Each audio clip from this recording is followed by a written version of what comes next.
Prime 9 ప్రేక్షకులకు రెండు తెలుగు రాష్ట్రాల ప్రజలకు శుభాకాంక్షలు తెలిపారు విజయవాడ గన్నవరం నియోజకవర్గ ఎమ్మెల్యే ప్రభుత్వ whip Yarlagadda Venkatrao. Market yard committee prime 9 సంయుక్తంగా నిర్వహించిన సంక్రాంతి సంబరాల్లో ఆయన పాల్గొన్నారు. ఈ సంక్రాంతి ప్రతి ఒక్కరి జీవితంలో కొత్త వెలుగులు తీసుకురావాలని ఆకాంక్షించారు.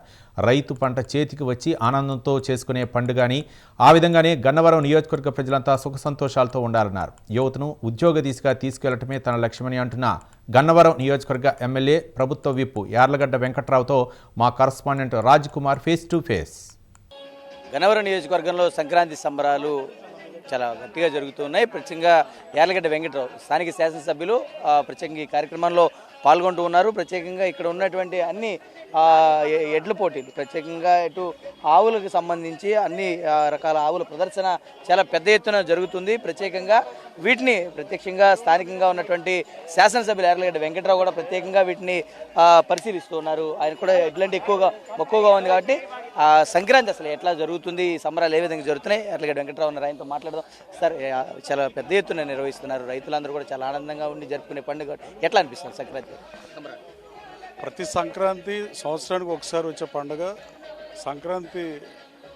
ఏఎంసీలో ఏర్పాటు చేసిన ఏఎంసీ చైర్మన్ నర్సయ్య గారికి, మిగతా సభ్యులందరికీ ధన్యవాదాలు తెలియజేస్తూ, మొట్టమొదటిసారిగా గన్నవరంలో పశువులకి ప్రాముఖ్యత ఇచ్చి సంక్రాంతి అంటేనే పశువుల పండుగ అని చెప్పక తప్పని పరిస్థితి. గతం నుంచి కూడా మనం ఎక్కడున్నామో మన ఇంటి పక్కనే సాగుడు ఉండే పరిస్థితి. రాను రాను కాలగమనంలో మార్పులు వచ్చినాయి. ఒంగోలు గిత్త ఈ రాష్ట్రానికి ప్రైడ్ అనుకునే కొన్ని అంశాలు ఉంటాయి. కోహినూరు డైమండ్ ఎలాగో అలా ఒక 4-5, 7-8 చెబితే 4-5 ఒంగోలు గిత్త అవుతాయి.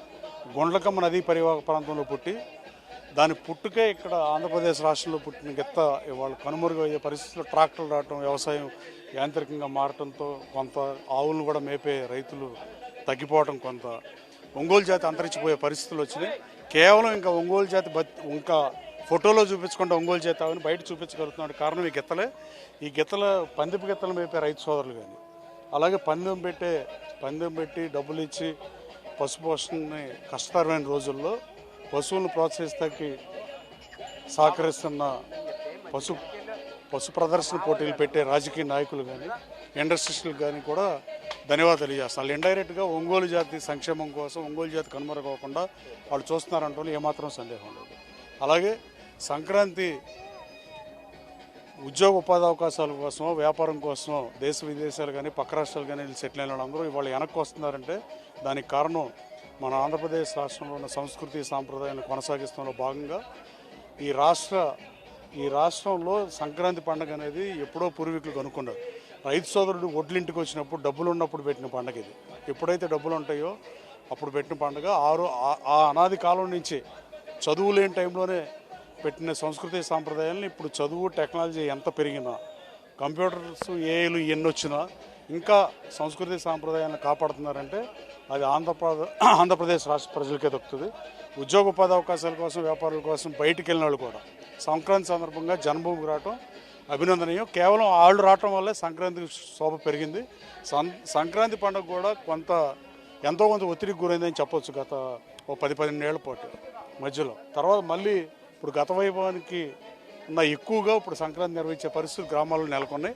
ఆంధ్రప్రదేశ్ రాష్ట్రంలో ఇదే సంక్రాంతి పండుగ కానీ, సంస్కృతి సాంప్రదాయాలు కానీ భావితరాలు డెఫినెట్గా పాటిస్తాయి. కొన్ని వందల సంవత్సరాల తర్వాత కూడా ఈ సంక్రాంతి పండుగ జరుగుతుందనే బలమైన నమ్మకం ఏర్పడ్డ కారణం మీరు హైదరాబాద్ హైవే చూస్తే బ్లాక్ అయిపోయింది. ఇలాంటి తార్కాణంగా పేర్కొంటున్నారు.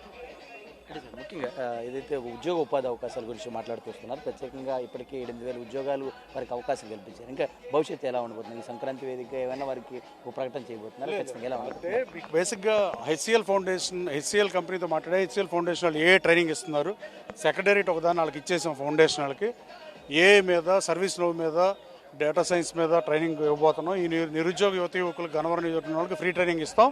వాళ్ళు మంచి ఉద్యోగ ఉపాధి అవకాశాలు 10 లక్షలు, 20 లక్షలు, 50 లక్షల ప్యాకేజ్ వచ్చేది దిశగా తీసుకొస్తా. మల్లవల్లిలో పరిశ్రమలు తీసుకొచ్చా, అశోక్ ల్యాండ్ తీసుకొచ్చా. హెచ్సిఎల్లో ఒక 600 ఉద్యోగాలు పెరిగినాయి. మేధా టవర్స్లో ఒక 800 ఉద్యోగాలు ఐటీకి పెరిగినాయి.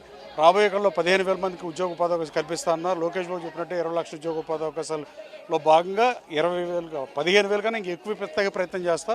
ఈ నియోజకవర్గ యువత భవిష్యత్తుని బాగు చేస్తే తప్ప నియోజకవర్గం బాగుపడుతుందని నేను అనుకోను. ఏదో 2 రోడ్లు ఎత్తానో, 2 డ్రైనేజీలు కడితేనో, ఒక బిల్డింగ్ కడితేనో అభివృద్ధి అనుకునే పరిస్థితి లేదు. గన్నవరం గన్నవరం ఖ్యాతిని ఈ పందిపెద్దులు మేపి గన్నవరం ఖ్యాతిని మన ఒకటో స్థానంలో నిలిపిన ఈ గ్రామస్తుడు కాసినేని రాజాని బాబీని కూడా మనస్ఫూర్తిగా అభినందిస్తున్నా. ఒంగోలు జాతి ఆవులకి వాళ్ళ ప్రైజ్ డొనేషన్ ఇవ్వడంలో కూడా ప్రతి వ్యక్తిని పేరున అభినందిస్తూ, ఒంగోలు జాతి ఆవులు రాష్ట్రంలోనే మంచి ఉన్న బ్రీడ్ అని ఇప్పుడు ఇక్కడ ఉన్నాయి. 2 కళ్ళు చాలని పరిస్థితి ఉంటుంది. వీటిని లైవ్ టెలికాస్ట్ చేస్తే రాష్ట్రంలో రైతు సోదరులు చూసి ఎంజాయ్ చేస్తారు. సంక్రాంతికి ఆల్ ద ప్రైమ్ 9 న్యూస్. పెద్ద ఎత్తున ఈ ఆవుల ప్రదర్శన పోటీలు చాలా ఆకర్షణీయంగా నిలవబోతున్నాయి. ప్రత్యేకంగా యార్లగడ్డ వెంకట్రావు గారి నేతృత్వంలో ప్రత్యేకంగా ఇవన్నీ కూడా జరుగుతున్నాయి. కాబట్టి ఖచ్చితంగా ఏదైతే ఇటు ఆవులకు సంబంధించి వాటి ప్రదర్శనకు సంబంధించి కూడా రాబో రోజుల్లో అసెంబ్లీ వేదికగా కూడా వీటిని తీసుకొచ్చి ప్రభుత్వం పైన ఖచ్చితంగా ఒత్తిడి కూడా తీసుకుని వచ్చి ఏదైతే ఇటు ఆవుల ప్రదర్శనకు సంబంధించి కూడా ఆవుల ఏదైతే పోషణ విషయంలో కూడా తను ఖచ్చితంగా కృషి చేస్తానని కూడా ఎమ్మెల్యే యార్లగడ్డ వెంకట్రావు చెప్తున్న పరిస్థితి. కెమెరా పర్సన్ రామకృష్ణతో రాజ్ కుమార్, ప్రైమ్ 9 న్యూస్, గన్నవరం నుంచి.